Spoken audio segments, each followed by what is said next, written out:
Have you ever wondered what games you should keep or you should lose? Find out here at Purge Reviews. Jumanji is a board game based on the old Robin Williams movie. This game is designed to look like that board as much as they could as possible, based on that one that had like magic in it, and this one does not. But the board, the box, everything looks exactly like it will from the movie. It's a roll and move, but it's a little bit different that you have 4 different paths everybody's going down, and they're trying to get to the center, and the player wins. It gets to the center and says Jumanji. But random things will happen. Now, that's really interesting. You can put the rhinoceros out. It's a really nice plastic rhinoceros miniature that's included. You can put him on the board to block people. That kind of represents what's going on in the movie. Very cool. They abstracted that out. That's fantastic. Love that. The part where the game kind of lets you down is just this random rolling of the dice to do pretty much everything. You know, but you're doing it within a certain amount of time, and it feels good. The tension is there. Everything is good. But at the end of the day, you're just rolling a dice as much time as you can, as quickly as you can to get the result that you want. I don't know if that's really that much fun. Now, when my kids played this after watching the movies, they were like, when the monkey's going to come in our house and stuff. And that really never happens. But they did a really good job of having the poems on the cards that you read. They all rhyme, and they're cute, and they're fun. And, you know, we kind of play acted it out. But at the end of the day, you're just rolling this dice as fast as you can to do most things. So there's quite a bit of luck that's in it. And you're really just rolling and moving and hoping things turn out well for you. So, plus and minus to this game, you know, it's not something's going to set the world on fire. This is something strictly for kids and families. But one that I say that if you really like the movies, maybe one that you want to check out, I would probably say try this before you buy it. Not something you want to instantly go out and get unless you're a big Jumanji fan. But for me, we're going to keep this just to let the kids play it. They love the movies. They've seen the first 2, Jumanji and Zathura. They really, really like those movies. So this game kind of has that nostalgia. It fits in for them based on the IP more than the game itself. But the game is just not just a roll and move. It adds something a little bit different than a lot of the mass market games do, although it's not great. So we're going to keep it more for the kids, let them play along with it, but your mileage may vary. Here's Jumanji, the board game. You can see that it is made to look just like the board game from the movie, the first movie. And then you come inside, you can have a black and white rule book, which we'll take a look at in a few minutes. You are going to get a rule book or a game board. Will pop out, be very long. It will have a thing in a circle here, which you'll be setting up. It's got Jumanji, a game for those who seek to find their way, with a draw pile. You're going to have a place for cards over here. You're going to have the track that you'll be going on during the game. We'll take a look at that when we do the flow of the game. You're going to have this 3D red decoder thing that you'll have. You're going to have the rhinoceros. You remember him from the movie. This is a neat little miniature that you have. You're going to have a timer, sand timer, which will be utilized throughout the game.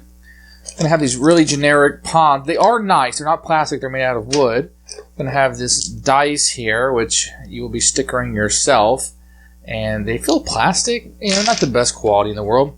You will have one regular 8-sided die. That's fairly good. And then you'll have these cards that you'll be utilizing throughout the game.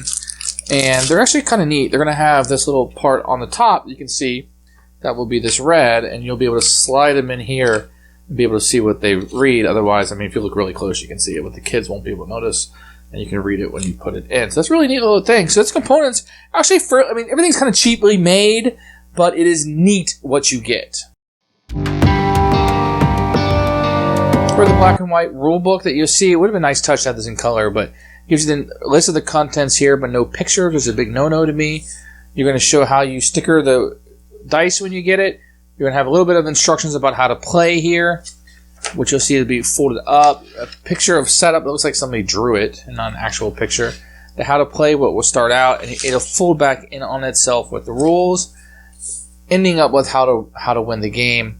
The rule book is kind of long because there's a couple things in here, like if you go into a jungle space, how to take care of that, how do you wait, the rhino space, how it works. A little bit going on, but the rules are super simple, and you can teach your kids, you know, not very long. It'll probably take you about 10 or 15 minutes to get through this rule book. And some of the rules are situational, so that may differ on what you need to read when you first get started versus what will just come up during the game.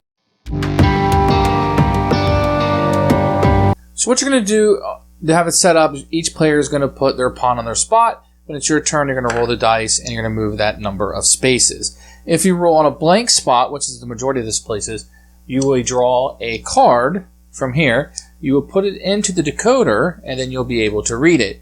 And this one says Saber 3, pretty flowers, but don't take a smell. They're petals of poison that will make you swell. So what everybody is going to do at this point is they're going to roll a die, and they're going to try to get a saber. So everybody will have a timer. It will be the sand timer, and then they will go and try to roll this as quickly as possible until they get a saber. If everybody gets a saber, then you have passed it.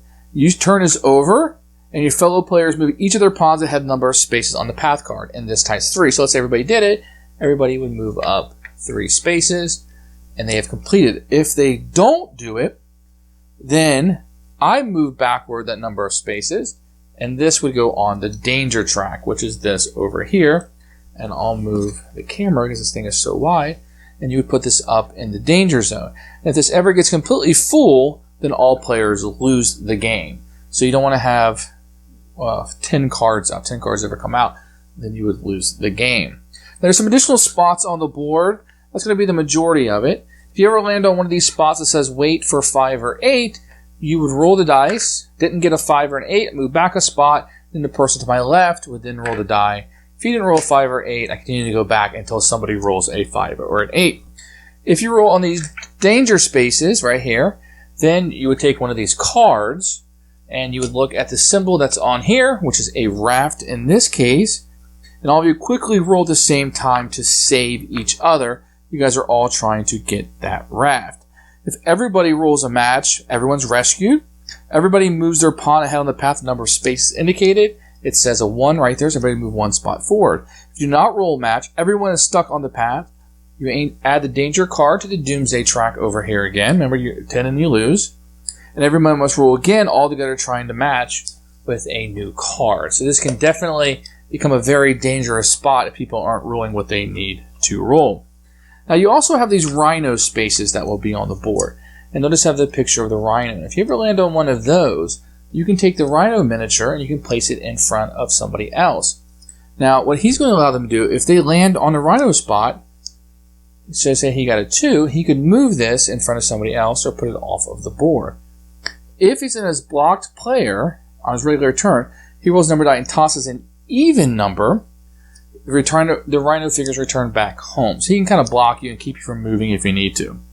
Now, if you want to win, you need to be the first player to get all the way to the center here, and red would come up this way. And you would have to yell Jumanji to win the game. If you don't yell Jumanji, then you do not win the game, if you remember that from the movie. Everybody can lose if the doomsday grid is ever completely full, or if somebody's stuck in the jungle and can't get out. So you don't want that. But you do need somebody to get there and yell Jumanji. And that's how you play. It's a classic roll and move with a little bit of extra, and this decoder kind of put in for a spice. Who should buy this game? First off, if you're a fan of Jumanji, you're going to want this. This is the only board game I know that was released based on the Jumanji game. If there's other ones, I'm unaware of it. So, if you're just a big fan, especially the Robin Williams version, then this will be something you'll want more for nostalgia factor. And after you watch the movies with your kids, playing the game is really neat. It's going to be like a cool factor. Good job, Dad or Mom. Otherwise, it's a roll and move. If you really want to play a roll and move, probably Monopoly is one of the better ones. But this one is something different than just your normal roll move like Candyland or something where you're just kind of moving along the board. It's not a whole lot here otherwise. Probably, kids who want to play by themselves, families who are not into board games and just want to roll and move in something very simple and it has the IP on it that they'll enjoy. And that's about it. You're not going to have any gamers sit down. Gamer families are probably going to get past this pretty quickly. Not a whole lot here, but a fun little experience if you're into the IP and if you're into the movie specifically with Robin Williams, that version of the movie with David Alan Grier. Otherwise, it's going to be a pass. We're going to keep it, but when we keep games, we have 2 types of kids games. We have the type that I hand it to them and say, have a good time, play with whatever you want, lose the pieces, then we'll throw it away. And then we kind of hold back, we keep for family time. We want to make sure the components are there because we're going to be spending our limited family time playing this. This is one I'm probably going to give the kids. Say, enjoy this. And if you lose the pieces, you'll lose the pieces, but have a great time. And sometimes we'll play as a family, but you're free to play this with your friends when they come over. And if something is lost, it's not really going to matter because this wasn't something that I would keep anyway. And that's what we're going to do with this. We're going to let the kids have this, lose the pieces, have a good time with your friends. And then when we don't have enough pieces to play the game, we'll throw it away. Otherwise, it would be a purge, but we're going to keep it for that reason. That's Jumanji. Thanks for watching the video. I really appreciate you tuning in. If you liked it, please like it and hit that little subscribe button. That really helps out the channel, lets us know that you're getting the videos that you want. If you agreed or disagree with what I said, feel free to comment below. I'd love to hear what you have to say, and I promise that I will comment back. Thanks for watching, and everybody else, keep playing.